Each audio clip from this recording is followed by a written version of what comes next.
relativity and relativistic momentum and energy. First of all, we've got to remember that the two basic physical quantities need to be modified due to relativity, and that's length and time. We've already seen how we do this. If this is the case, then other physical quantities associated with this will also need to be modified as well, and this is where momentum and energy kind of kick in.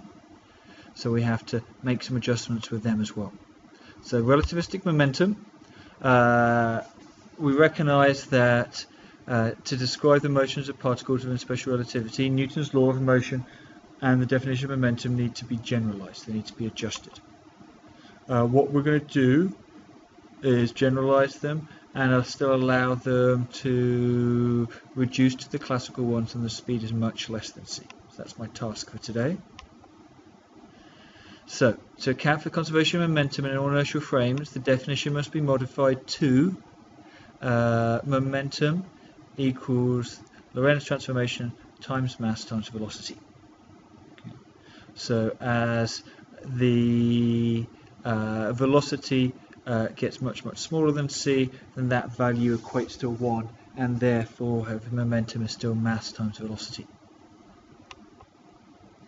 So if I think about particle decay now, an unstable particle at rest breaks into two fragments of unequal mass. The mass of the lighter fragment is 2.5 times 10 to the minus 28 kilograms, and the heavier fragment is 1.67 times 10 to the minus 27 kilograms. The lighter fragment has a speed of 0.893 c after breakup. What is the speed of the heavier fragment? So pause, try and answer this question. Let me take you through the answer. Okay, so think about what we've been given here.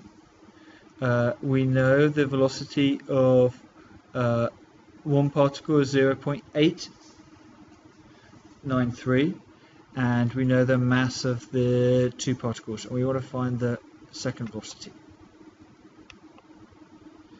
We're going to find out that the final velocity is 0.285 c, and we find this out by thinking about momentum must be conserved.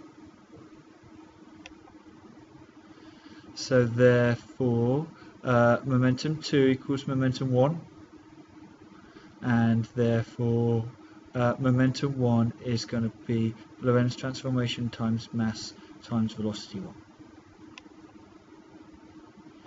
So for the heavier fragment, I can work out my value,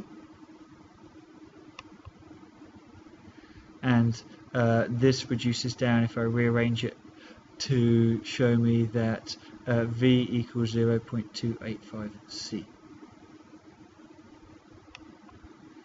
Okay, so that's how to solve that problem. Now, let's think about energy. So, definition of kinetic energy requires modification in relativistic mechanics. So here, kinetic energy we recognize is equal to the relativistic total energy minus the rest energy. So that's the kinetic energy. Our particle has energy by virtue of its mass alone, so we also recognize a stationary particle with zero kinetic energy has energy proportional to its inertial mass, and that's E equals mc squared. The mass of the particle may be completely converted to energy, and pure energy may be converted back into particles, and this is something which we always have to appreciate. Finally, it's always useful to have a formula which links these two fields together. Now, there's no need for me to prove this or derive it, and actually needs a binomial expansion to get there, so it's not something we really need to worry about, but it's very useful to recognize that the total energy squared equals momentum squared times the speed of light squared plus mc squared brackets squared. So that's a useful tool for linking energy and momentum together. And that gives you my overview of energy and momentum.